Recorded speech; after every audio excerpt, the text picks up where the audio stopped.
morning, my loves. Welcome back to another weekly forecast.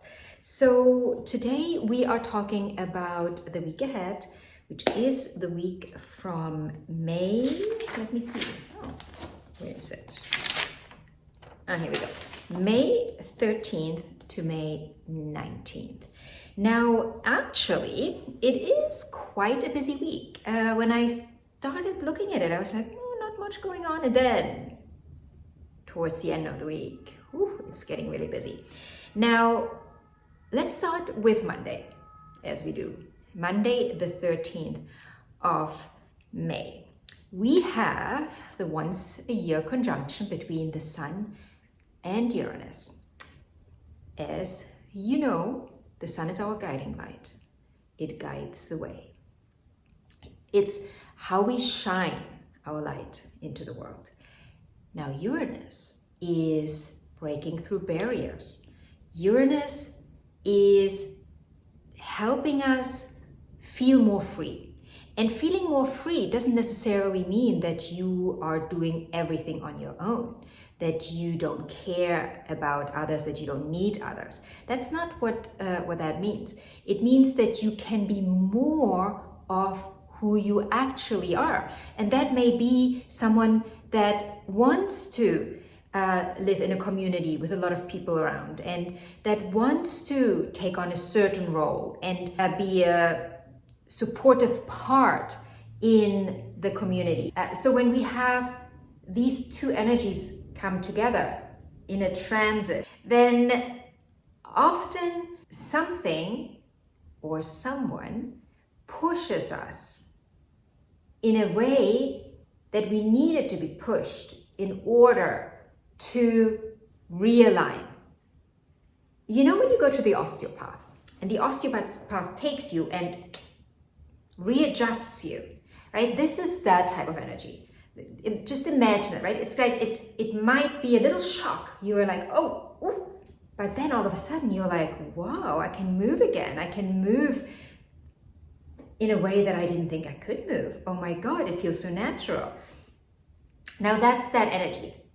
However, also, if you've been at the osteopath and you've been readjusted, you know that after you go home and the next few days, you might have a slight headache because your body is now readjusting to the new way of being. The readjusting sometimes makes your body feel tired, makes your body feel like it needs to release something, right? That stuck energy that you've been holding for so long because your bones were not stacked up correctly, so to speak. Once it's readjusted, now the energy is free and it's flowing out of the body, and that flowing out of the body might come with headaches, might come with extreme tiredness. Also, maybe mood swings might be the case. So just imagine that Sun conjunct Uranus energy being a similar energy. Now, let's move on. On the 16th of May, Mercury is moving into Taurus. Now, Mercury in Taurus is a bit of a slow Mercury. We have to make sure that we don't get stuck in a particular way of thinking and moving through the world. Taurus is fixed earth, whereas like Virgo is mutable earth, right? So changeable earth, right? It's like the earth that is very soft, whereas Taurus is like hard. You know, when in summer, when there's no rain and earth becomes really hard, that is, it's that kind of energy. And when we have Mercury here, Mercury has a hard time to move through it, right? So we might feeling tired mentally, like we can't think. It's like it's really hard to have a clear thought, and that also means that it's really hard to change your thinking, your idea. People with Mercury in Taurus often are very geared to having their point heard and seen and don't deviate from that point. So we have to make sure we are not becoming too mentally stubborn. We have to make sure that we're still open to seeing other perspectives, seeing different perspectives in life.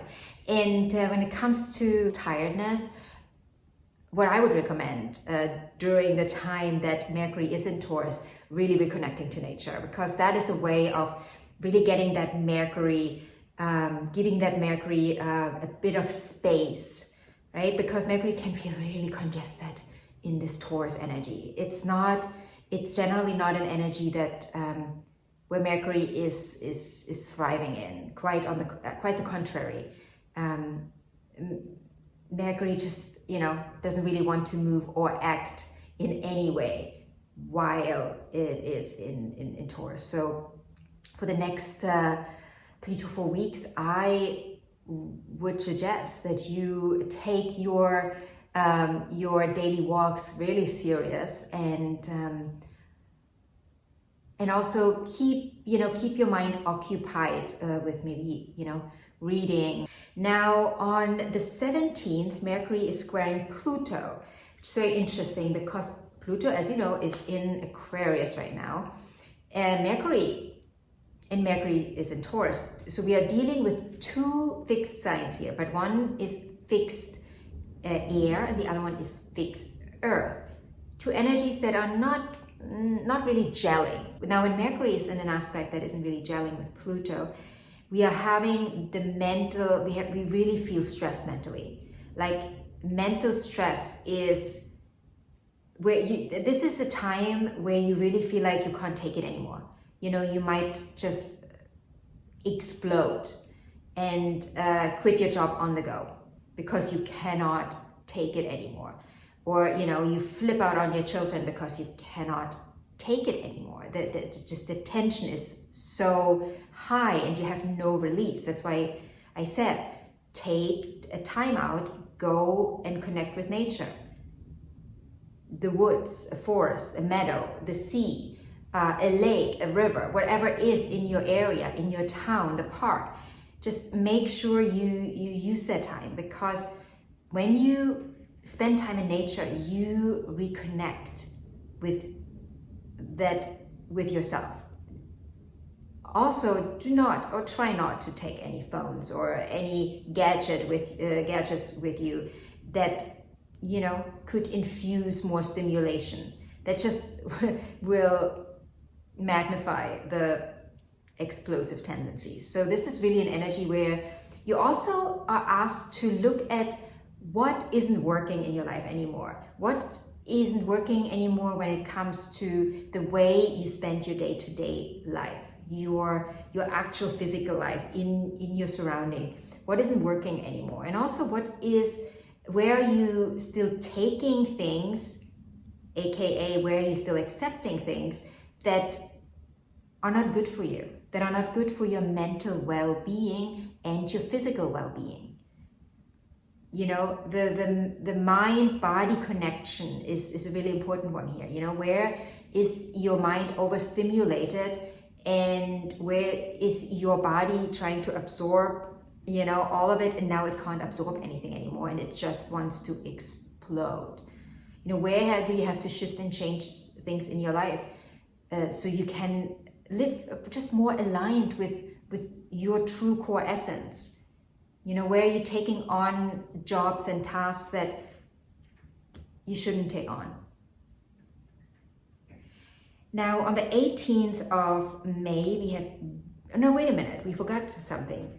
Also on the 17th, we have the Sun conjunct Jupiter. Now, this is really beautiful because the Sun just came out of a conjunction with Uranus, where the Sun had the opportunity to free itself a little more, shine a little brighter.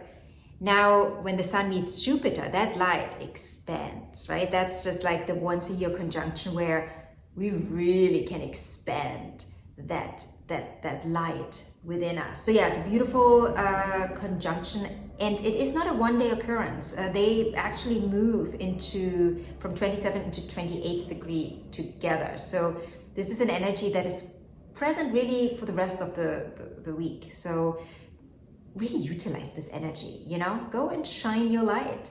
And what that means, people always ask me, what does it mean, shine your light? Well, it means just be true, be you.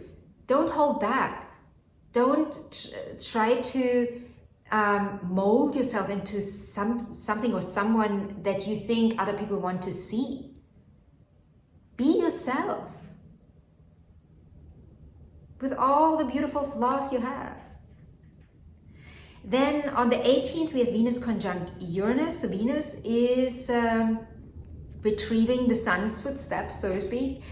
And Venus in conjunction with Uranus. Now, that is freeing yourself in love. Freeing yourself when it comes to your worth, right? Your values, the things you value in life, and the way you value yourself.